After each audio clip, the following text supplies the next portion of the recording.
नमस्कार, देश के सबसे पसंदीदा डिबेट शो राष्ट्रवाद में आपका स्वागत है। मैं हूं सुशांत सिन्हा और राष्ट्रवाद यानी देश से बढ़कर कुछ नहीं। आज जब बात देश की तो बात महाराष्ट्र की। महाराष्ट्र में लाउडस्पीकर से अजान का विवाद थमने का नाम नहीं ले रहा। तेज आवाज में अजान के विरोध में आज महाराष्ट्र नवनिर्माण सेना के कार्यकर्ता सड़क पर उतरे। जहां जहां मस्जिद से लाउडस्पीकर से अजान की आवाज सुनाई दे रही थी, वहां एमएनएस के कार्यकर्ताओं ने मस्जिद के बाहर हनुमान चालीसा पढ़ी। कई जगहों पर पुलिस ने एमएनएस के कार्यकर्ताओं को हिरासत में लिया। कहीं पर पुलिस के साथ झड़प भी देखने को मिली। राज ठाकरे ने 4 मई तक मस्जिदों से लाउडस्पीकर उतारने की चेतावनी दी थी और ऐसा नहीं होने पर मस्जिदों के बाहर हनुमान चालीसा पढ़ने की बात कही थी। राज ठाकरे के आदेश के मुताबिक एमएनएस कार्यकर्ताओं ने आज लाउडस्पीकर पर हनुमान चालीसा पढ़ी, तो वहीं आज एक बार फिर राज ठाकरे ने प्रेस कॉन्फ्रेंस की और कहा कि जिन मस्जिदों से सुप्रीम कोर्ट के नियमों के खिलाफ अजान पढ़ी गई, अब उन पर कार्रवाई होगी कि नहीं। राज ठाकरे ने कहा कि अगर कार्रवाई नहीं होगी तो ये आंदोलन अभी जारी रहेगा। 1400 या 1500 कुछ मस्जिदें हैं और उसके ऊपर से 135 मस्जिदों के ऊपर सुबह 5 बजे के पहले जो सुप्रीम कोर्ट ने जो बताया वो नियम तोड़कर 135 मस्जिदों के ऊपर सुबह अजान लगाई गई लाउडस्पीकर के ऊपर। मैं पूछ रहा हूँ महाराष्ट्र की पुलिस को, इन 135 मस्जिदों के ऊपर आप कौन सी कार्रवाई करने वाले हैं? आप हमारे कार्यकर्ताओं को पकड़ रहे हैं और इनके ऊपर कौन सी कार्रवाई कर रहे हैं? महाराष्ट्र में शांतता चाहते हैं, कोई दंगा फसाद नहीं चाहते। हम सिर्फ चाहते हैं कि जैसे मस्जिदों के ऊपर है, अगर इलीगली अगर मंदिरों के ऊपर भी होगा वो भी निकालो आप। ये विषय सामाजिक है, ये धार्मिक विषय नहीं है, ये पहले समझ लो आप। और उसके हिसाब से मुझे लगता है किसी भी सरकार को, इस देश में किसी भी राज्य सरकार को या वहाँ की पुलिस को इस तरह की एक्शन उनको लेनी चाहिए। अगर आप सुप्रीम कोर्ट का अगर आप कंटेम्प्ट ऑफ कोर्ट कर रहे हो तो सुप्रीम कोर्ट इसके आगे क्या करने वाली है ये भी मुझे देखना है। कि एक बार फैसला सुना देती है आप, और फैसला सुनाने के बाद अगर नीचे जो सरकारें हैं वो उसका इम्प्लीमेंटेशन अगर नहीं कर रहे हैं तो फिर फायदा क्या है सुप्रीम कोर्ट का? सुप्रीम कोर्ट का डिसीजन है, डिसीजन के बाद अगर सरकारें नहीं मानती तो क्या करेंगे आगे? और जब निवेदन की भाषा जब नहीं समझ में आती तब आंदोलन की भाषा शुरू हो जाती है। और इसके लिए आंदोलन है, ये एक दिन का आंदोलन नहीं है, ये चालू रहेगा जब तक ये आवाजें लाउडस्पीकर बंद नहीं होते, तब तक ये चालू रहेगा। राज ठाकरे खुलकर कह रहे हैं कि ये धर्म की बात नहीं है, ये सामाजिक विषय है और अगर ये नहीं बंद होगा तो आंदोलन भी बंद नहीं होगा।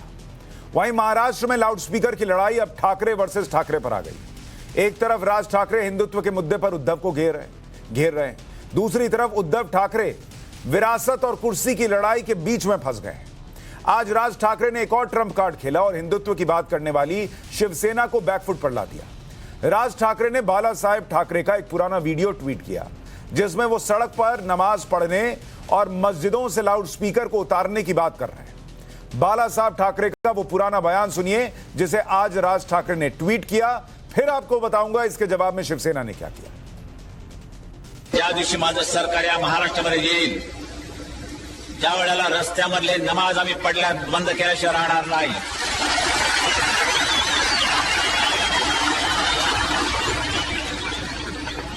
कारण धर्म असा असावा लागतो की तो राष्ट्र विकासाच्या आड येता कामा नये, लोकांना त्याचा उपद्रव होता कामा नये। आमच्या हिंदू धर्माचा कुठे जर कोणाला उपद्रव होत असेल त्यांनी मला येऊन सांगावं, आम्ही त्याचा बंदोबस्त करायला तयार आहोत। लाऊडस्पीकर मशिदीवरचे खाली येतील, बंद।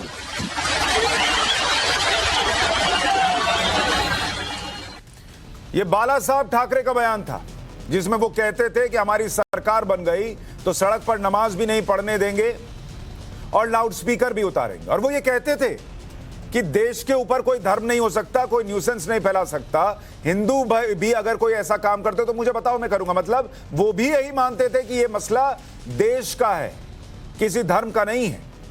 वही बात राज ठाकरे कह रहे हैं और इस बात से, इस समानता से शिवसेना और उद्धव ठाकरे परेशान हैं। एक तरफ हिंदुत्व की विरासत है, दूसरी तरफ महाआघाड़ी सरकार की कुर्सी।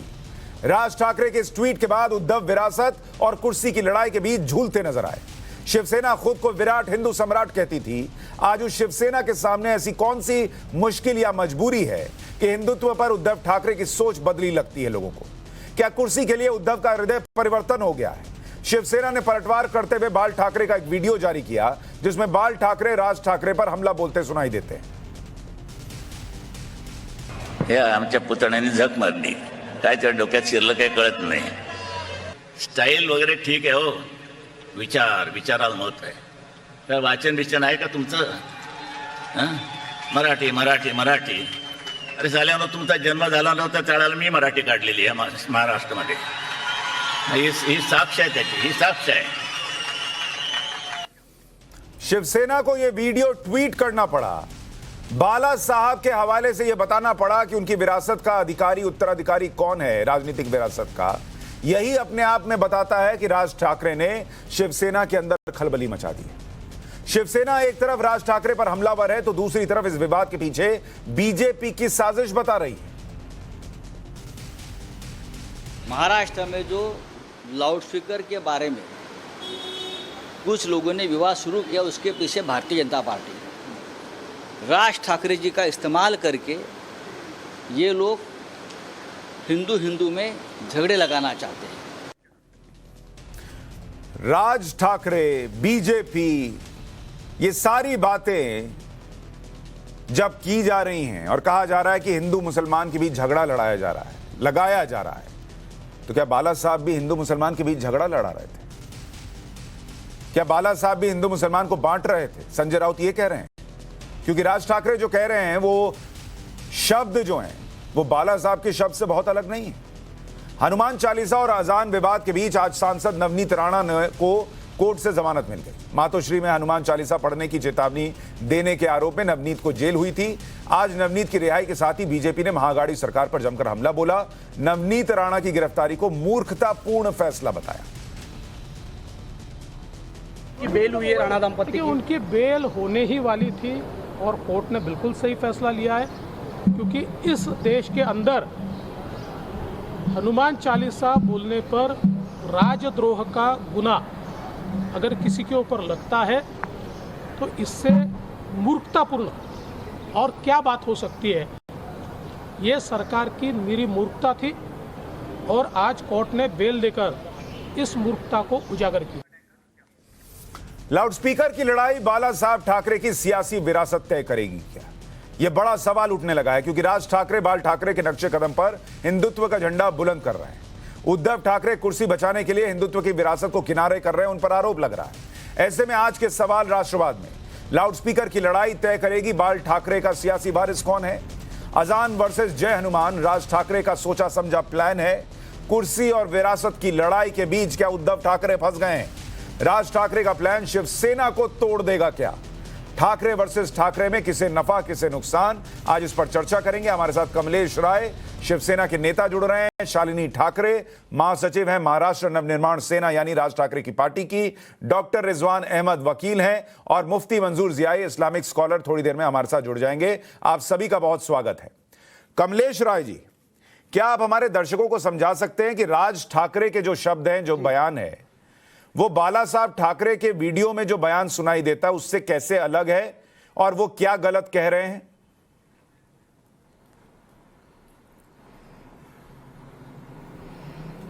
देखिए, तब की भौगोलिक परिस्थिति अलग थी, आज की परिस्थिति अलग है। और आज मुंबई महाराष्ट्र में कोरोना काल में माननीय मुख्यमंत्री साहब ने जो महाराष्ट्र को अपना परिवार समझ के मदद किया है, वो आज लोगों को पहले उनके तकलीफ में मलहम लगाने की जरूरत है, न कि हिंदू मुस्लिम को बांट के एक दूसरे से लड़ाने की जरूरत है। आज महंगाई चरम सीमा पे पहुंच गई और हम डिबेट भोंगे के ऊपर कर रहे हैं। नहीं कमलेश भाई, राज ठाकरे जी की, कमलेश भाई मैं बस ये कह रहा हूं, आप ये मान रहे हैं, आप मान रहे हैं राज ठाकरे और बाला साहब का बयान सेम है, लेकिन भौगोलिक स्थिति बदल गई है, लेकिन बातें दोनों की सेम है, ये मान रहे हैं? नहीं, बाला साहब की बातें तब उस जमाने में क्राइम चरम सीमा पे था मुंबई में, और उस समय बाला साहब स्टैंड लेते थे, वो अलग टाइम था। आज आप देखिए, हिंदू मुस्लिम मिल के रहते उतरने हैं से क्राइम और रुक आज जाता, ये किसी बाला को साहब को लगता था। महाराष्ट्र में जब से उद्धव साहब की सरकार बनी है तब से किसी को कहीं दुबई और कहीं अलग से फोन नहीं आता है। तो आज लोगों के दिमाग में कानून का डर है। उद्धव साहब के नेतृत्व में महाविकास आघाड़ी कानून का डर रखी है। अपने आप शांति से सब लोग रह रहे हैं, इसलिए इस समय लोगों को कमलेश भाई मैं समझ नहीं पा रहा हूं। आप ये कह रहे हैं उस वक्त मुंबई में राजनीति करने की कोशिश हो आप रही है। ये कह रहे हैं कमलेश भाई कि मुंबई में बाला साहब ठाकरे के वक्त क्राइम था, उस क्राइम को कम करने के लिए बाला साहब कहते थे कि सड़क पे नमाज नहीं पढ़ने दूंगा, लाउडस्पीकर से अजान नहीं होने दूंगा। क्या बाला साहब और शिवसेना मानते थे कि मस्जिदों से मुसलमान जो हैं वो क्राइम करते हैं, इसलिए इसको रोकना जरूरी था? आपका तात्पर्य ये है क्या? बाला साहब जी ने, आपको पता नहीं होगा, 95 में जब भारतीय जनता पार्टी की और शिवसेना की सरकार थी तब उन्होंने पूरे मस्जिद की एफएसआई डबल की थी। बाला साहब जी ने कहा था रोड पे मत पढ़िए, लेकिन एफएसआई बढ़ा के नमाज पढ़ने के लिए उनके मस्जिद के क्षेत्रफल बढ़ा दीजिए। बिल्कुल, क्योंकि राज ठाकरे भी यही कह रहे हैं सर। राज ठाकरे भी ये नहीं कह रहे नमाज मत पढ़िए, वो भी वही बात कह रहे हैं कि आप सर राज ठाकरे सिर्फ इतना ही कह रहे हैं ना कि नियम सबके लिए बराबर है। वो कह रहे हैं आप नमाज नहीं पढ़िए, ऐसा तो नहीं कह रहे। वो कह रहे हैं आप लाउडस्पीकर की आवाज कम रखिए या फिर लाउडस्पीकर सुबह सुबह मत बजाइए, जो हिंदू पे भी लागू है, इस सिख पे भी लागू है, ईसाई पर भी लागू है। तो क्या गलत बोल रहे हैं वो?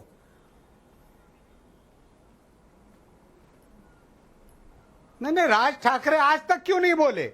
इसके पहले मोदी जी के खिलाफ 2014 में, 2024 में इसके बोल रहे थे, 2014 में। भाई आज तक नहीं बोले इसलिए अब भी नहीं बोलना चाहिए। इसके बाद आज अब पहले पवार साहब की तारीफ कर रहे थे, आज बुराई शुरू हो गई।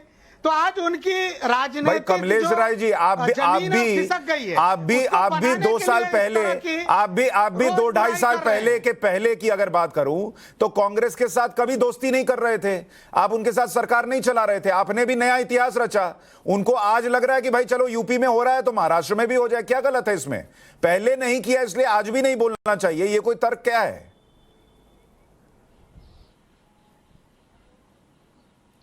पहले नहीं बोले वो ठीक है, लेकिन आज बीजेपी के इशारे पे बोल रहे हैं। आज अरे भाई जिसके इशारे पर बोले, बात तो कानूनी बोल रहे हैं। मुझे ये बताइए शालिनी ठाकरे जी, राज ठाकरे क्या अपनी पॉलिटिक्स को अप कर रहे हैं? उनको लग रहा है उद्धव ठाकरे कुर्सी और विचारधारा के बीच फंसे हुए हैं, यही सही मौका है हिंदू वोट को हासिल करने का, एक स्टैंड लेने का, और इसलिए वो बीजेपी के इशारे पर ऐसा कर रहे हैं जो आरोप लगा रहे हैं कमलेश भाई? देखिए, पहले तो किसके इशारे पे हम काम कर रहे हैं, ये हमारे ऊपर आरोप तो हमेशा से लगते आ रहे हैं। पहले हमारे को बोला गया था कि हम राष्ट्रवादी के इशारों पे नाचते हैं, फिर बीजेपी के इशारों में। ये बहुत पुरानी बातें हो गई हैं। अगर इशारों पे नाचने की अगर हम बात करें तो आज महाविकास आघाड़ी है, शिवसेना है, वो आज किसके इशारों पे नाच रही है वो आप बताइए ना। अपना पूरा हिंदुत्व को आप किनारे पर रखकर आप जिस तरह की, हम तो कायदे की बात कर रहे हैं ना, आप कायदे की अमलबजावनी करने में आपको इतनी क्या दिक्कत हो रही है? यहाँ पे हम चाहे किसी के इशारे पे बात कर रहे हो, हम तो कायदे की बात कर रहे हैं, कायदे के पालन करने की बात कर रहे हैं, हम सामाजिक विषय पे बात कर रहे हैं। और हमारी अपेक्षा सिर्फ इतनी है कि अगर दूसरे राज्य में कोई सीएम है वो कायदे का पालन कर सकते हैं और उस तरह का निर्णय ले सकते हैं, तो महाविकास आघाड़ी की सरकार और जिसपे हमारे जो मुख्यमंत्री बैठे हुए हैं वो निर्णय क्यों नहीं ले सकते? शालिनी जी, मैं रिजवान अहमद और मुफ्ती मंजूर जियाई के पास जाऊं उससे पहले कमलेश भाई एक छोटा सा आप रिस्पॉन्ड करें कि अगर थोड़ी देर के लिए मान लें कि राज ठाकरे बीजेपी के कहने पर भी ये कह रहे हैं, तो लोग तो कहेंगे कि इसका मतलब बीजेपी और राज ठाकरे दोनों मिलकर वो कह रहे हैं जो बाला साहब कहते थे, और शिवसेना और उद्धव ठाकरे कांग्रेस और एनसीपी के साथ मिलकर कुर्सी बचाने के चक्कर में उन शब्दों से पलट रहे हैं जो बाला साहब कहते थे। तो फिर तो उनके लिए बीजेपी और एमएनएस ज्यादा बेहतर है जो बाला साहब के विचारों में विश्वास रखता है। देखिए, उद्धव साहब जो कर रहे हैं बाबा साहब अंबेडकर जी द्वारा बनाए हुए संविधान के आधार पर जो इस देश में, इस महाराष्ट्र के सामान्य गरीब से गरीब, अमीर से अमीर लोगों को मदद करने का काम है वो कर रहे हैं। और आज कमलेश वो भाई, मुख्यमंत्री हैं, मुख्यमंत्री के पद पे रहते हुए किसी के खिलाफ, किसी जात के खिलाफ, किसी धर्म के खिलाफ अच्छा। वो नहीं कुछ बोल सकते। उनको अच्छा। लोगों को मदद करना, कमलेश भाईचारा भाई, बना के रखना, मुझे सिर्फ इतना गरीबी बताइए। दूर करना, कमलेश भाई, अच्छी स्वास्थ्य सेवा देना, कमलेश भाई, ये काम पहला काम है। कमलेश भाई, यानी आप मुझे 2 सवालों के छोटे छोटे जवाब दीजिएगा। एक, उद्धव ठाकरे के लिए बड़ा कौन है, बाला साहब या बाबा साहब? दोनों हैं, दोनों बराबर हैं। बाला साहब भी हैं और बाबा साहब भी हैं, दोनों बराबर हैं, बाला साहब दोनों ऊपर हैं। नहीं है। क्योंकि बाला साहब का संस्कार उनके पास है ईमानदार, सच्चाई और सत्य बोलने का और सच्चाई पे काम करने का। और बाबा साहब अंबेडकर साहब ने जो संविधान दिया है उसके आधार पे इस महाराष्ट्र को चलाने का। दोनों बराबर हैं। बाला साहब की कई बातें बाबा साहब के संविधान के हिसाब से नहीं होती थी सर, सॉरी टू से। वो बहुत स्पष्ट आदमी थे और खुलकर बोलते थे। तो ये मत बोलिए कि उद्धव ठाकरे बाला साहब और बाबा साहब को साथ में एक तराजू पर रखकर चल सकते हैं। मैं आपको एक और चीज याद दिला दूं कि आपके क्यों जो नहीं रख के चल मुख्यमंत्री सकते? हैं उद्धव जी, उन्होंने 2016 में खुद ये पूछा था कि लाउडस्पीकर पे कार्रवाई कब होने वाली है। आप लोग ये सब भूल चुके हैं। ठीक है रिजवान भाई, जो कमलेश भाई ने कहा उससे स्पष्ट है कि आड़े कुर्सी आ रही है, क्योंकि कमलेश भाई कह रहे हैं कि वो कुर्सी पर, जिस कुर्सी पर बैठे हैं उसमें वो सबको साथ लेकर चलना, विकास की बात करना वो तो कर सकते हैं, लेकिन उसी कुर्सी का ये दायित्व नहीं है क्या रिजवान अहमद जी, जैसा दायित्व उत्तर प्रदेश में निभाया गया कि हिंदू हो, मुसलमान हो, सिख हो, ईसाई हो, सबके लिए देश का कानून बराबर है। और ये चीज नहीं होनी चाहिए भाई। आज राज ठाकरे पूछ रहे 131 मस्जिदों में सुप्रीम कोर्ट के आदेश का पालन नहीं हुआ, उन पर क्या कार्रवाई होगी? जी शुक्रिया, जय हिंद, वंदे मातरम। सुशांत जी, एक मुहावरा है, आप सबने सुना होगा, चौबे गए छब्बे बनने दूबे बन के आए। तो उद्धव ठाकरे साहब के साथ इस टाइम राजनीतिक दृष्टि से यही हाल है। नंबर 1, उन्हें खुद नहीं पता कि उन्हें कौन सी लाइन पकड़ के चलनी है, उस ढोंगी सेकुलरवाद की पकड़ के चलनी है या वो पकड़ के चलनी है जिसने शिवसेना को शिवसेना बनाया और यहां तक पहुंचाया कि वो इस कुर्सी तक पहुंचे।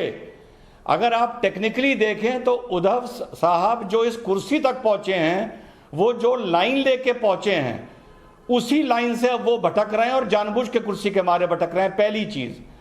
दूसरी चीज, अभी हमारे किसी भाई ने कहा कि राज ठाकरे आज तक कहां थे।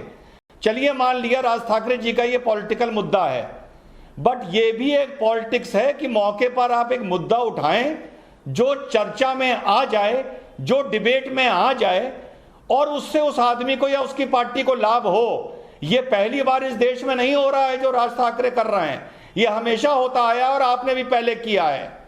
दूसरी बात, तीसरी बात आपने ये पूछा कि यूपी की तरह वहां क्यों नहीं हो सकता।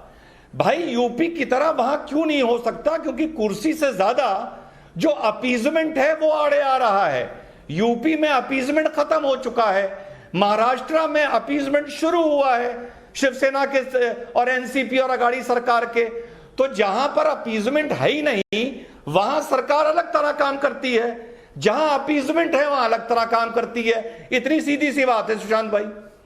जियाई भाई, मुझे ये बताइए, अगर यूपी में मुसलमान खुद ही लाउडस्पीकर उतार दे रहा है, लाउडस्पीकर की आवाज कम कर दे रहा है, महाराष्ट्र में वो खुद ही क्यों नहीं ऐसा कर देता? उद्धव ठाकरे को उसने फंसा के रख दिया बीच में।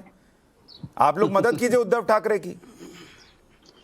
देखिए, सबसे पहली बात मैं आपके व्यूवर के लिए, सुशांत साहब और आपके तमाम पैनलिस्ट जितने बैठे हैं सभी सामान्य हैं, बहुत ही अच्छी तरीके से अपनी बातें रखी हैं। एक बात बहुत अहम है कि जो कानून के दायरे में जो लाउड स्पीकर माइक लगे हैं किसी भी मस्जिद और दरगाह और मंदिर पे, जो कानून के दायरे में है उसे उतारने की कोई जरूरत नहीं है और उतारने की भी कोई जरूरत नहीं है।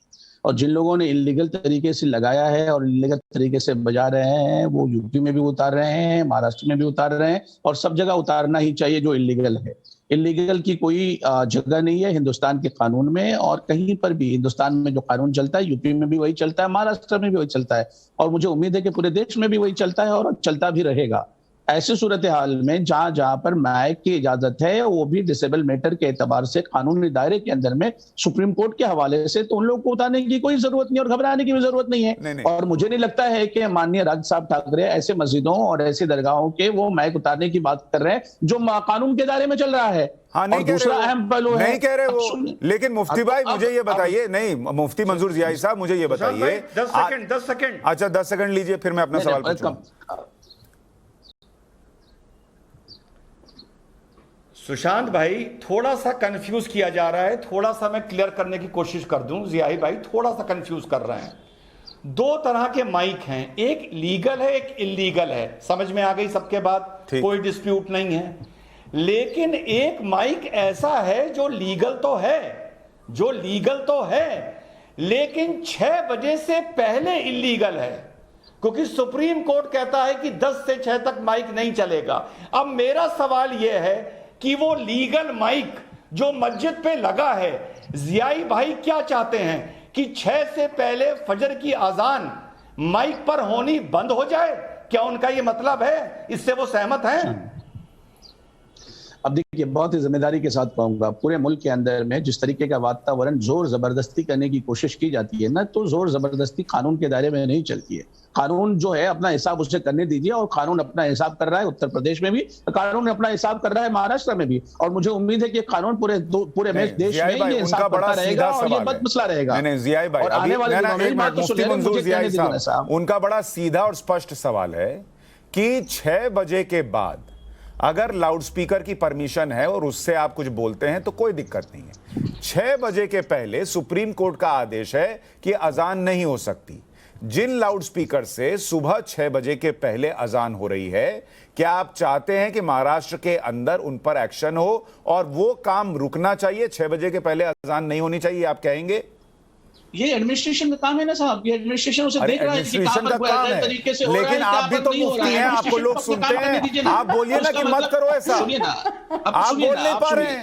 अरे सुनिए सुशांत जी, सुन लीजिए ना, मैं बहुत ही जिम्मेदारी के साथ बोलता हूँ और आप भी जानते हैं एकदम मुखर बोलने की कोशिश करता हूं, और ये जरूर बताऊंगा आपको कि जिन लोगों को बुरा लगे लगने दीजिए, लेकिन इतना काम जरूर करने दीजिए सुशांत जी, उन लोगों को जो कानून के दायरे में रहते हैं, एडमिनिस्ट्रेशन काम उनको करने दीजिए। अच्छा, एक काम करते हैं, सुनिए मुफ्ती मंजूर जियाई साहब, सुनिए मुफ्ती मंजूर जियाई साहब, एक एग्जांपल लेते हैं, सुनिए एक एग्जांपल लेते हैं। एडमिनिस्ट्रेशन का काम है, तो जो लोग ये धमकाने लगते हैं कि भाई ये किया और वो किया तो अच्छा नहीं होगा, उनको भी एडमिनिस्ट्रेशन पर छोड़ना चाहिए। लेकिन आपकी पहुंच है, आपको लोग सुनते हैं, आपको लोग रिस्पेक्ट देते हैं। आप नेशनल टेलीविजन पर, जैसे मान लीजिए मैं कह रहा हूं कि सुप्रीम कोर्ट का अगर आदेश है सुबह 6 बजे के पहले ना अजान होगी ना आरती होगी, तो मैं कह रहा हूं कि आरती भी नहीं होनी चाहिए। वैसे ही आप यहां बैठकर कहिए कि सुबह 6 बजे के पहले अजान नहीं होनी चाहिए, आप कहिए। आजाद नहीं होनी चाहिए, कैसे बात मतलब लाउड स्पीकर से अनाउंसमेंट ना हो, मैं ये कह रहा हूं। लाउड स्पीकर से अजान कीजिए, लाउड स्पीकर की बात कर रहा हूं भाई, लाउड अजान कीजिए।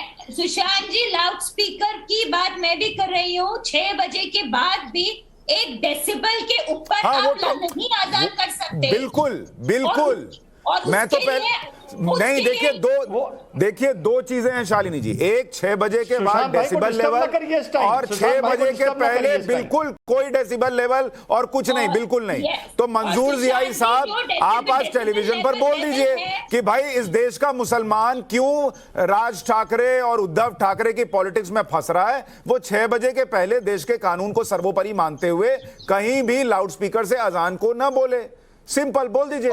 सुशांत जी, बहुत ही जिम्मेदारी के साथ सुनिए ना, आप सुनना ही नहीं चाहते हैं। आपके सवाल हैं और हमारे जवाब हैं, तो उसको सुन लीजिए। और पूरा देश इस बात को सुन रहा है कि कानूनी दायरे के तहत जो काम होना चाहिए वही होगा, और मोहतरमा शालिनी ठाकरे साहिबा ने जो कहा है उसको, उस पर अमल उन्हें भी करना चाहिए कि जबरदस्ती दूसरा लाउड स्पीकर वहां पर ला करके जबरदस्ती बजा लेना, क्या ये इंसाफ है, ये कानून है? क्या ये सुप्रीम कोर्ट का उल्लंघन खुलेआम नहीं हो रहा है? एक बजना है और एक दूसरे को बजाना है, तो कहीं ना कहीं ये चीजें मुनासिब नहीं होती है। इसलिए हम आपको दिखाना चाहते हैं कि हम भी कर सकते हैं। भाभी जी, आप अरे सुनिए बहन जी, एडमिनिस्ट्रेशन की बात कर रहे हैं आप। एडमिनिस्ट्रेशन क्योंकि नहीं कर पा रही, इसीलिए हमारे को उतरना पड़ रहा है और ये करना पड़ रहा है। तो गुंडागर्दी होगी। अच्छा, हनुमान चालीसा चलाना गुंडागर्दी है, हनुमान चालीसा बजाना गुंडागर्दी है, और 6 बजे के पहले लाउड स्पीकर से अजान बजाना गुंडागर्दी नहीं है। किसी को उल्लंघन में एक मिनट शालिनी जी रुकिए जरा, एक मिनट शालिनी जी रुकिए जरा। मुफ्ती मंजूर जियाई साहब मुझे बताइए, गुंडागर्दी क्या होती है? देश के कानून का पालन ना करना। अगर देश के कानून का पालन ना करने की बात है और उसको आप गुंडागर्दी कहते हैं, तो सुप्रीम कोर्ट के नियम को कौन तोड़ रहा है? हमारे दरवाजे पर लाकर के भोंगा जबरदस्ती बजाइए, गुंडागर्दी नहीं होगी। आप हमारे नहीं, एक मिनट, आपके दरवाजे पर, एक मिनट सुनिए शालिनी जी जरा रुकिए। आपके दरवाजे पर आकर अगर हनुमान चालीसा बज रही है तो बुरा लग रहा है ना? वैसे ही, एक मिनट रुकिए मेरी बात सुनिए। वैसे ही उन लोगों को बुरा लगता है, सुनिए ना अभी रुकिए, एक मिनट रुकिए। वैसे ही उन लोगों को बुरा लगता है सर, वैसे ही उन लोगों को बुरा लगता है जिनके घर मस्जिदों के पास है और बिना बुलाए आप उनके घर में घुस जाते हैं और सुबह सुबह अजान सुनाते हैं। ये भी गुंडागर्दी है फिर आपकी परिभाषा से। आप सुनिए ना, ये हिंदुस्तान है जिस हिंदुस्तान में हिंदू भाई दूसरे मुसलमान भाई की अजान की ताजीम और इज्जत करते हैं, और मुसलमान भाई हनुमान चालीसा और उनके हम करते हैं। अजान का कोई अपमान नहीं कर रहा।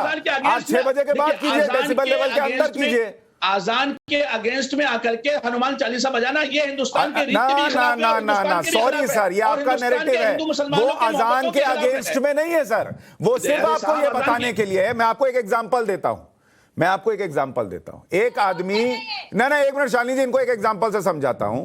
एक आदमी पूरे मोहल्ले में मान लीजिए कचरा फेंकता चलता है, तो कल को मोहल्ले के 4 लोग उसके गेट पे अपना कचरा रखकर चले जाते हैं, तो उस आदमी से नफरत नहीं करते हैं, उस आदमी को यह बताते हैं कि देखो तुम्हारे गेट पे कचरा पड़ा रहता है तो कैसा महसूस होता है और ये गलत है, तो उसको आंखें खुलती है, हाँ यार मेरे गेट के बाहर मुझे खराब लग रहा है तो दूसरों को भी खराब लगता होगा। ये आंखें खोलने का भाव है, गुंडागर्दी नहीं कहते इसको।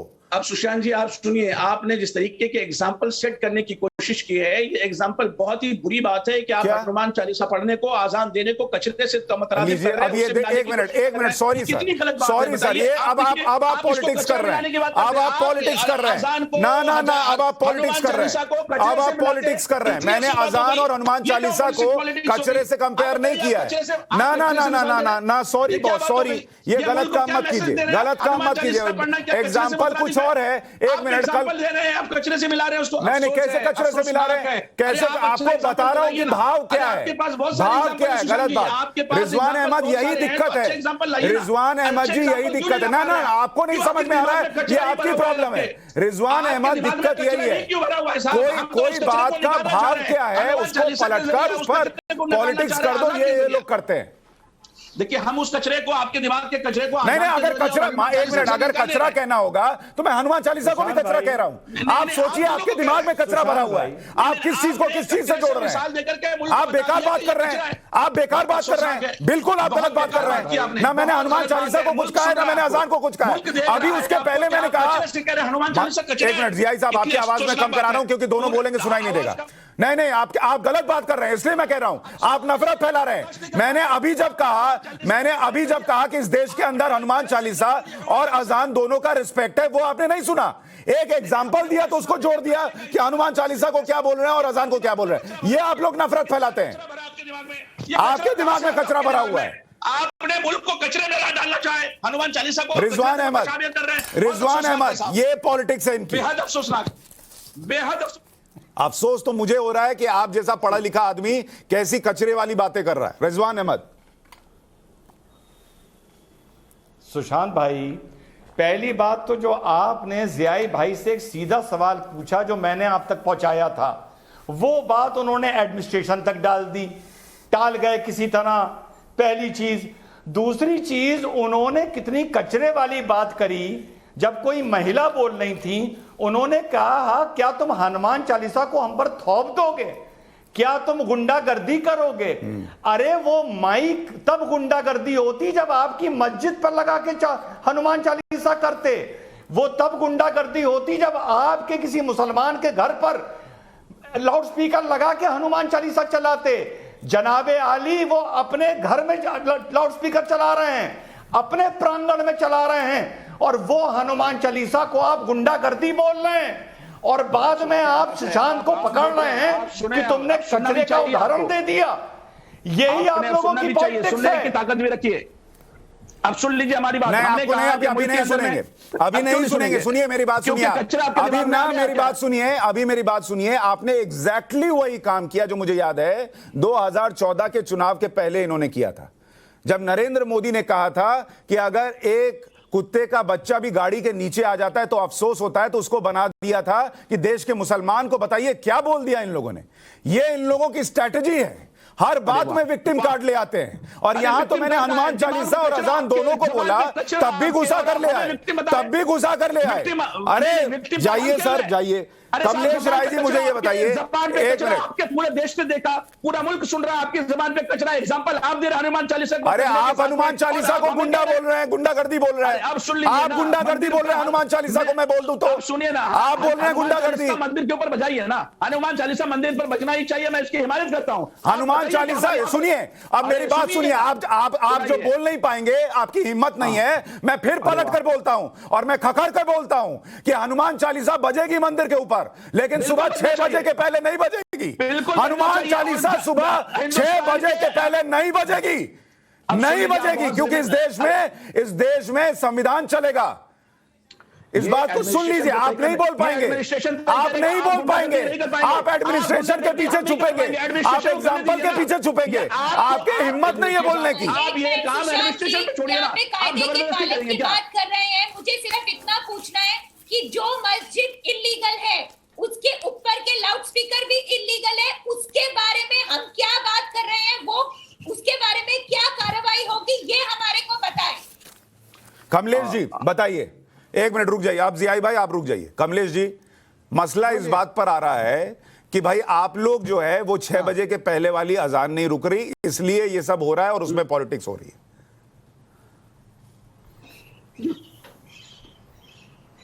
सुशांत जी, एक चीज बताना चाह रहा हूं, आज इस देश में जरूरत क्या है? महंगाई चरम सीमा पे है, उसके बारे में हम चर्चा नहीं कर रहे हैं। आज पूरे लोग बेरोजगार हो रहे हैं, बच्चे पढ़े लिखे नौजवान, उसके बारे में हम चर्चा नहीं कर रहे हैं। हम ये डिबेट को कहां लेके जा रहे हैं? आज हमारे बच्चों स्वास्थ्य के बारे में बात करना है, उसके बारे में कोई चर्चा नहीं कर रहा है। आज देश को कहां लेके जाना चाह रहे हैं? आइए कमलेश भाई, एक मिनट रुकिए, शालिनी जी एक मिनट रुकिए, एक मिनट मंदिर के सामने भोंगा लगा के जान पड़ा। शालिनी जी 1 सेकंड मुझे वक्त दीजिए। कमलेश भाई आइए आपकी मुराद पूरी करते हैं। नहीं 1 मिनट कमलेश भाई, सारे विषयों पर चर्चा होती है, लेकिन जब आपसे प्रश्न हो तो आपके मुताबिक चर्चा हो, ये नहीं हो पाएगा। दूसरी चीज मैं आपसे ये कहता हूं, आप चाहते महंगाई पर चर्चा करें, आइए चर्चा करते हैं। महाराष्ट्र के अंदर पेट्रोल पर से वैट क्यों नहीं घटाते? महंगाई महाराष्ट्र के अंदर कम क्यों नहीं करते? मुझे बताइए। आइए महंगाई पर चर्चा करते हैं। महाराष्ट्र में वैट क्यों नहीं घटा? सेंट्रल गवर्नमेंट का काम है। नहीं सेंट्रल गवर्नमेंट का, आप वैट घटाइए। आप मुंबई में 10 रुपया एक्स्ट्रा लेते हैं वैट के ऊपर, कब घटाएंगे? बताइए, महंगाई पर चर्चा कर रहा हूं। पेट्रोल पर से वैट कब घटाएगी महाराष्ट्र सरकार? बताइए। महाराष्ट्र को जो और महाराष्ट्र सरकार ने हाल लगी घटा दिया, आपको जानकारी नहीं? कितना घटा दिया बताइए ना सर, बताइए कितना घटा दिया? घटाया महाराष्ट्र सरकार। कितना घटा दिया, कब घटा दिया? रोज का रोज आप बढ़ाते जा रहे हो, रोज का रोज पेट्रोल डीजल का भाव बढ़ रहा है, पूरे देश में महंगाई बढ़ रही है, उसके बारे में आप बात नहीं कर रहे हो। भाजपा के एजेंडा पे आप विषय लाते हो और उसके ऊपर भाजपा का कोई एजेंडा नहीं है सर, आते हो। ये भाजपा का एजेंडा नहीं है। अगर उत्तर प्रदेश में नियम लागू हो सकता है, सुप्रीम कोर्ट के नियम। सर कमलेश भाई, उत्तर प्रदेश में सुशांत जी एक मिनट, उत्तर प्रदेश में कोरोना काल में लाशें बिछा के जलाने की जगह नहीं थी, उस पर क्यों नहीं डिबेट लाए? और महाराष्ट्र में यही उद्धव साहब एक घर का, एक गांव में जा के लोगों को मदद। एक मिनट, शालिनी जी और रिजवान अहमद, कमलेश भाई, आपकी हिम्मत की दाद देनी होगी, आपके जिगर की दाद देनी होगी कि जो महाराष्ट्र जहां कोरोना के सबसे ज्यादा केसेस रहे पूरे टाइम, आपके यहां से जो मजदूर इधर आए और दूसरी जगहों पर भी कोरोना फैला, आप दूसरे जगह की बात भी कर पा रहे हैं, ये अपने आप में बड़ी काबिले तारीफ बात है। रिजवान अहमद अब बोलिए। आ रहा हूं शालिनी जी। सुशांत भाई, हाँ सुशांत भाई, यूं तो मैं पॉलिटिकल कमेंटेटर नहीं हूं, पर कमलेश भाई शिवसेना से हैं, आपके जरिए एक सवाल पूछना चाहता हूं। 1955 में जब मनुस्मृति को किनारे रख के हिंदू लॉ को कोडिफाई किया गया, तो उस टाइम बेरोजगारी इस देश से खत्म हो गई थी, वरना किया ही नहीं जाता।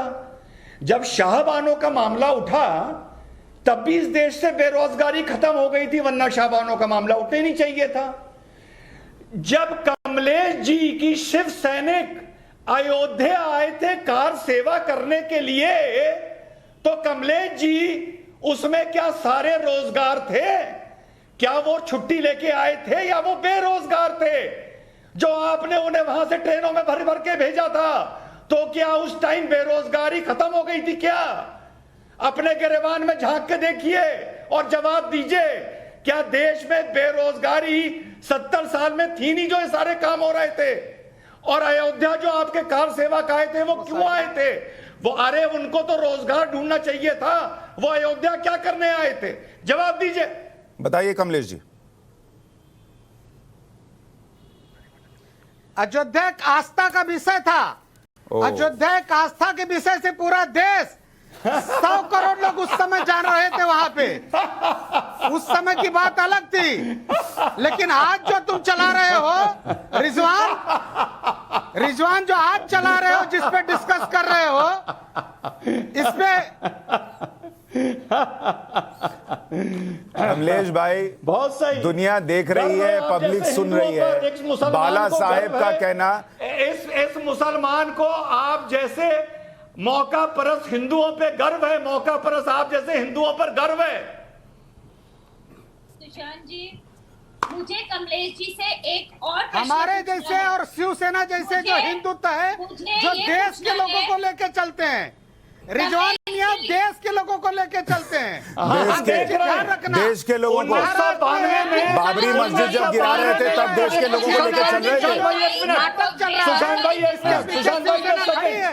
सुशांत भाई 10 सेकंड जो झगड़ा लगा, हनुमान चालीसा आस्था का विषय नहीं है, राम मंदिर था। वाह सुशांत भाई 10 सेकंड। हाँ बोलिए रिजवान भाई।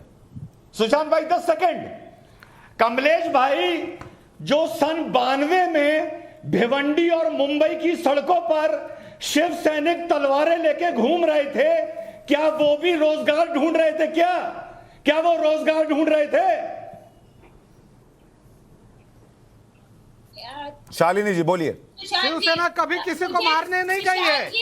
जहाँ अत्याचार हुआ है वहाँ हमेशा शिवसेना खड़ी रही है। आज मुसलमानों पर अत्याचार करवा रहे हो, यहाँ भी उनके साथ कंधे से कंधा लगा खड़ी है। ठीक है कमलेश जी, आज आपको हमारा मुद्दा आज ये देश हमेशा भाईचारा के आधार पे चला है। सही बात।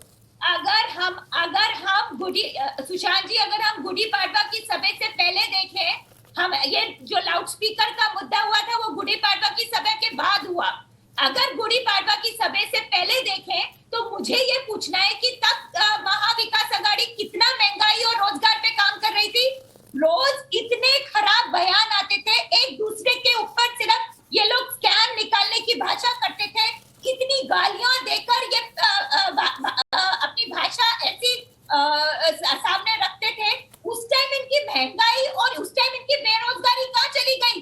संजय राउत के बयान हर किसी ने सुने हुए हैं, तब कहाँ गई आपकी महंगाई और बेरोजगारी? अभी लाउड स्पीकर का मुद्दा तो अभी शुरू हुआ है, उससे पहले आप लोगों ने कितना क्या किया महंगाई और बेरोजगारी के ऊपर, जो आज हमारे ऊपर आप आरोप कर रहे हैं। नहीं, और मैं तो सिर्फ एक बात पूछता हूं कमलेश भाई कि एक व्यक्ति राज ठाकरे इतना कह रहे हैं 1 रुपया टैक्स बढ़ाए। कमलेश भाई मैं कह रहा हूं राज ठाकरे कह रहे हैं कि अभी हनुमान चालीसा बजेगी नहीं बजेगी, वो तो वो कह रहे हैं कि नहीं होगा तब हम बजाएंगे या गाएंगे। वो ये कह रहे हैं जो सुप्रीम कोर्ट का ऑर्डर है उसको फॉलो करवा दीजिए। आप कह रहे हैं कि भाई ये वो सरकार है जो सबको साथ लेकर चलती है, तो क्या सुप्रीम कोर्ट का आदेश सबको बांटने वाला है? क्या वो सबको साथ लेकर नहीं चलता? उसका पालन कराने से लोग टूट जाएंगे, देश में वैमनस्य बढ़ेगा, आप ये कह रहे हैं? क्योंकि राज ठाकरे तो सुप्रीम कोर्ट के आदेश का पालन कराने कह रहे हैं। भाई साहब, ये देश हमेशा परंपरा प्रथा के आधार पे चला है। इस देश में कानून की मदद तब ली गई। आज भी रामायण होता है गांव खेड़े में, आज भी 24 घंटा अखंड रामायण में माइक चलती है। आप पूजा होता है मंदिर में, वहां भी माइक चलती है। कोई आके जबरदस्ती बंद नहीं कराता। लेकिन आज जो इस तरह की हरकतें हो रही है, इससे खाली मुसलमानों को तकलीफ नहीं होगी, खाली मस्जिद के लिए तकलीफ नहीं होगी, कल मंदिर में भी होगी, बाबा विश्वनाथ में होगी। सारे जो धर्म हैं, सारे जो धाम हैं, वहां 4 बजे आरती होती है, 4 बजे आरती होती है और भोंगे पे होती है। अच्छा, क्योंकि कमलेश भाई, के उठते हैं 4 कमलेश बजे, भाई, सारे तो धामों सुनते हैं में तो रामायण में सर, लिखा है सारे कि हमें धामों उससे- में हाँ। सुबह 4 बजे की आरती क्या 2022 में शुरू हुई है? क्या सारे जो गांवों में कार्यक्रम होते हैं धार्मिक, वो अब शुरू हुए हैं? बाला साहब ठाकरे के समय नहीं होते थे? तब जब वो कह रहे थे कि लाउडस्पीकर उतार देंगे और सड़क पर नमाज नहीं पढ़ने देंगे, तब उनको चिंता नहीं थी कि अगर ये होगा तो हमारे 4 धाम में लाउडस्पीकर कैसे बजेंगे। तब बाला साहब ठाकरे को नहीं समझ में आता था, उद्धव ठाकरे को ही सब समझ में आ रहा है। और सीएम योगी को नहीं समझ में आ रहा क्या? 1947 से लेके आज तक चल रहा है, तो फिर आज तक चल रहा है। तो बाला साहब ठाकरे और भी उसी के बोलते थे ना आधार सर। पे देश चला है। बाला साहब मातोश्री में, बाला साहब मातोश्री में भी नमाज पढ़ने की इजाजत देते थे। अरे भाई, मुसलमान नमाज उनसे पढ़ने मिलने से आते कोई थे, नहीं रोक रहा वहाँ सर। भी वो बोलते थे ये कि आपका नमाज समय पढ़ने हो से गया, कोई नहीं रोक और रहा। आप नमाज पढ़ लो। देश के कानून के ऊपर लेकिन ना इस नमाज तरह है का- ना हनुमान आज के चालीसा दिन है, में बस ये आप- समझाया जा रहा है। आज इस देश में आप महाराष्ट्र में शांति प्रिय ढंग से सरकार चल रही है, लोगों की सेवा हो रही, लोग खुश हैं। उस भाईचारा को खराब करने के लिए अच्छा, ठीक। आप लोग चाह रहे हो कि नहीं, इस नहीं। तरह के दंगा भड़काए कमलेश जाए भाई। और इसके वजह से अराजकता फैले। अच्छा ठीक, और आप ये कह सरकार रहे है भाजपा हैं की। कमलेश भाई, अगर सुप्रीम कोर्ट के ऑर्डर का पालन कराया जाएगा, अगर लाउडस्पीकर उतारे जाएंगे या उसकी वॉल्यूम कम होगा, तो महाराष्ट्र में दंगा हो जाएगा। मतलब वॉल्यूम आपकी कम हो सरकार- गया ऑलरेडी, हो गया आपकी दंगा। सरकार- ऑलरेडी कम हो गया है। नहीं आप देख लीजिए। अरे भाई, आज ही आपके होम मिनिस्ट्री का डेटा है, 131 मस्जिदों में आज भी 6 बजे के पहले नमाज जो है वो अजान जो है वो लाउडस्पीकर से पढ़ी गई है। तो कैसे खत्म नहीं हुआ है सर? यही बात राज ठाकरे कह रहे हैं, वो पूछ रहे हैं उन मस्जिदों पे क्या कार्रवाई होगी। भाई आज उनकी पार्टी और बीजेपी दो ही को तकलीफ है। इस देश में 100 करोड़ में 65 करोड़ लोगों को कोई तकलीफ नहीं, हिंदुओं को। ये 1 करोड़ 1.5 करोड़ है जो पूरे देश में इस तरह का एजेंडा लगा के महंगाई पे पर्दा डालना चाह रहे हैं। स्वास्थ्य का काम जो आज विद्युत की कटौती हो रही है उसके ऊपर पर्दा डालना चाह रहे हैं। रोजगार नहीं मिल रहा है उसके ऊपर पर्दा डाल रहे हैं। बस यही उनके पास एक समय है। भाई मैं तो कह रहा हूं, आप सारे लाउडस्पीकर या तो बंद कर दीजिए या कम कर दीजिए। अब खूब चिल्ला चिल्ला के रोजगार पे बात कीजिए, महंगाई पे बात कीजिए। आप ही ना मुद्दा बना रहे हैं। किसी ने कहा मातोश्री के बाहर हम हनुमान चालीसा पढ़ेंगे, उतने में उसमें राजद्रोह का केस लगाइएगा, तो आप ना मुद्दा बना रहे हैं, दूसरा थोड़ा ही बना रहा है। मुफ्ती मंजूर जियाई साहब, क्या महाराष्ट्र के अंदर लाउडस्पीकर की आवाज कम होगी या लाउडस्पीकर के लेकर जो सुप्रीम कोर्ट का आदेश है उसका पालन कराया जाएगा, तो क्या महाराष्ट्र में दंगे हो जाएंगे? देखिए, कभी नहीं होगा। कानून के पासदारी करना हर एक महाराष्ट्रन और हर एक इंडियन की रिस्पॉन्सिबिलिटी बनती है और ये काम होना चाहिए कि मुल्क के अंदर में कानून का राज हो, लेकिन किसी को गलत तरीके से इस पर पॉलिटिक्स नहीं करनी चाहिए। राज ठाकरे साहब को अगर पॉलिटिक्स करना है, उन्हें और आगे आना है, तो उनके पास बहुत सारे मुद्दे हैं जिसका इस्तेमाल करके वो दुनिया के सामने निगाहों में आ सकते हैं और कल होकर के चीफ मिनिस्टर भी बन सकते हैं। ऐसा नहीं है कि वो चीफ मिनिस्टर नहीं बनेंगे। इतनी बेताबी जो हम देख रहे हैं मैडम के अंदर में, तो वो बेताबी भी अच्छी है और आने वाले दिनों में आप तरक्की करिए, हमारी दुआएं भी आपके साथ हैं। लेकिन इस तरीके की भाषाओं का इस्तेमाल करके एक दूसरे के ऊपर में कटाक्ष करके या धर्म जीती को दोनों धर्मों के दरमियान में किसी तरीके से आपस में लड़ा करके कोई ऐसा काम ना किया जाए जिससे कि आपस में परेशानी का सामना करना पड़े और कोई दिक्कतें सामने हो। और महाराष्ट्र के जो हिंदू मुसलमान सिख ईसाई एक साथ मिलकर के मोहब्बत से रहते हैं, हर एक दूसरे का सम्मान करते हुए, हनुमान चालीसा का भी सम्मान होता है, दिवाली का भी सम्मान होता है, ईद और मुहर्रम का भी सम्मान होता है। उस सम्मान को सम्मान रहने दीजिए, उसे आग में झोंकने की कोशिश न कीजिए। मुल्क बहुत खूबसूरती के साथ चल रहा है। वो धार्मिक विषय नहीं है, वो सामाजिक विषय ही है। तो वो सामाजिक विषय है मैडम, दोनों की तरफ लागू होता है, हर एक चीज पर लागू होता है। सुप्रीम कोर्ट का ऑर्डर सिर्फ मुसलमानों के लिए नहीं है। इसीलिए तो हमने आपके लिए, इसीलिए तो मैडम हमने इसीलिए तो सीएम बनने की दुआ कर दी है। सीएम बनने की दुआ तो इसीलिए की है ना आपके लिए कि दोनों का सम्मान करते रहे और आगे आप बढ़ती रहे। तो देखिए ये आने वाले दिनों में होता रहेगा। कमलेश भाई, आप जिनके लिए बाला साहब का रास्ता छोड़ रहे हैं, वो राज ठाकरे को सीएम बनाने की दुआएं कर रहे हैं। अब देख लीजिए, आप कुछ कर लीजिएगा, शिवसेना जो है इन्हें स्वीकार्य नहीं होगी। बाबरी मस्जिद ये नहीं भूलेंगे सर।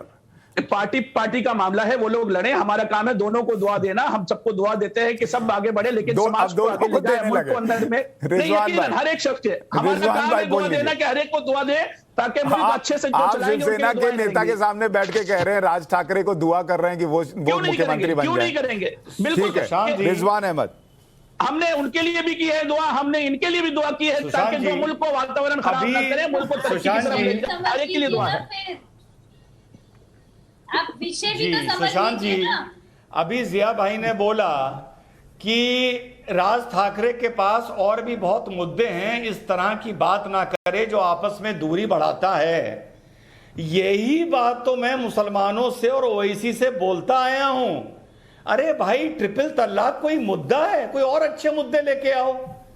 सीएए कोई मुद्दा है? कोई अच्छा मुद्दा लेके आओ। रोहिंग्या कोई मुद्दा है? कोई अच्छा मुद्दा लेके आओ। हिजाब कोई मुद्दा है? कोई अच्छा मुद्दा लेके आओ। लेकिन जिया भाई जो अकल और इल्म राज ठाकरे को दे रहे हैं, यही अकल और ये इल्म कभी ओवैसी को देके आपको नहीं मिलेंगे। क्योंकि मुसलमानों का एक नारा है, हमारी जिद हमारा हक, और तुम्हारी जिद तुम्हारी गुंडागर्दी। जिस दिन ये इससे बाहर निकल आएंगे उस दिन इस देश में अमन होगा। और जो आपने एक मोहल्ले का उदाहरण दिया था सुशांत भाई, कोई आपने ऐसा परिवार देखा है कि जिसके पास अगर ये शिकायत लेके जाओ कि तुम्हारा बच्चा मोहल्ले में लोगों को परेशान करता है, तो वो आदमी ये कहता है कि जब तक तुम्हारा बच्चा लोगों को परेशान करेगा मेरा भी करता रहेगा? कोई ऐसा परिवार देखा है? नहीं देखा होगा। एक ऐसा परिवार है, हम मुसलमानों का परिवार। हम हमेशा ये कहते हैं कि तू कर रहा है तो मैं भी करूंगा। अरे अगर तुलना करनी है तो हम 16% मुसलमान हैं देश में, क्या हम 16% इनकम टैक्स देते हैं? तुलना वहां करो। तुलना ये करो कि 16% हम फौज में क्यों नहीं है। तुलना ये करो कि 16% हम पुलिस में क्यों नहीं है। हाँ, जेलों में हम 30% है, वो अलग बात है। तो हम मुसलमान भाई हमेशा जो तुलना करते हैं वो बवाल से और किसी परेशानी की करते हैं, तरक्की की तुलना हमने करना ही नहीं सीखा। जिया भाई जवाब दीजिए। सुशांत जी, बहुत खूबसूरत बात लोग अपने अपने तरीके से रखने की कोशिश कर रहे हैं। मैं आपको बहुत जिम्मेदारी के साथ कहता हूं कि हमने किसी ओवैसी को अपना नेता नहीं माना है। हम उसकी हिमायत में कभी खड़े नहीं होते, और हिंदुस्तान का मुसलमान ओवैसी की हिमायत में खड़ा नहीं होता है। उत्तर प्रदेश में भी आपने देख लिया है कि ओवैसी की हालत क्या हुई है। महाराष्ट्र में भी आपने देखा है, दूसरी जगहों पर आपने देखा है, ओवैसी का सपोर्ट करने वाले मुसलमान नहीं है। अब सुनिए ना भाई साहब, अरे सुनिए ना, अरे सुन लीजिए ना, सारे सेकंड तो आपको मिल ही जाते हैं, आप सुन लीजिए हमारे भी। तो बहुत जिम्मेदारी से कहता हूं कि ओवैसी को हमने अपना नेता नहीं माना है। हमने नेता हमारे हिंदू भाइयों को ही अपना बड़ा भाई माना है और नेता भी माना है। इस मुल्क के अंदर में 70 साल में हिंदुस्तान के मुसलमानों ने हिंदू भाइयों को ही नेता माना है, किसी और को नेता पसंद नहीं किया है। इसलिए चलिए कह दीजिए कोई मुद्दा नहीं है। अरे चुप रहिए ना, आप अपनी भाषा कोई मुद्दा नहीं है। चलिए बोल दीजिए, बोल दीजिए। अरे भाई, आपके कहने से बोलेंगे क्या? हम आपके कहने से बोलेंगे? हिजाब कोई मुद्दा नहीं है, बोल दीजिए, आप बोलिए। तमीज से बात कीजिए ना, तमीज का दायरा खत्म कर लिया क्या आपने? हमारी बात सुन लीजिए, उसके बाद जिया भाई सुनिए। अच्छा जिया भाई, एक मिनट रिजवान भाई, रिजवान भाई एक मिनट, रिजवान भाई एक मिनट। उन्होंने अभी कहा, एक मिनट, अभी उन्होंने कहा कि वो हिंदू भाइयों को ही अपना नेता मानते आए हैं, ओवैसी को नहीं मानते, आपको वो नहीं मानते। मैं हिंदू हूं, मुझे मानेंगे। मेरी बात सुनकर बोल दीजिए कि 3 तलाक, पर्दा, ये हिजाब, ये कोई मुद्दा नहीं। बोल दीजिए मैं तो हिंदू हूं, मेरी बात सुन के मान लीजिए। अब सुशांत भाई, हमने जब आपको भाई माना है और आपने मुझसे सवाल किया तो जवाब भी सुनिए ना।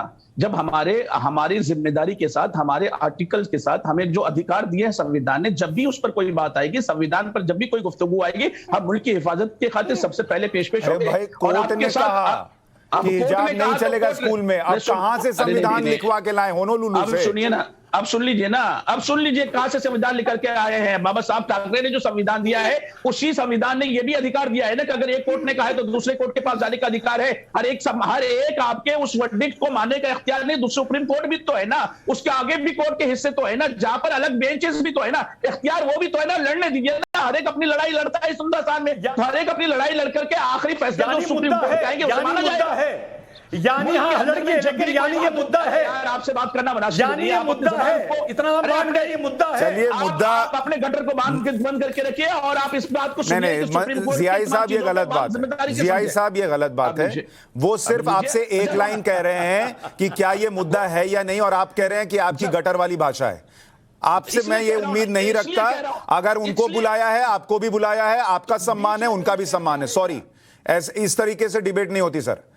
कोई किसी को गाली गलौज नहीं कर रहा, कोई आपको उन्होंने कोई अपशब्द नहीं कहा है। सॉरी सर, आप ऐसे गटर की भाषा और ये सब ना बोलिए।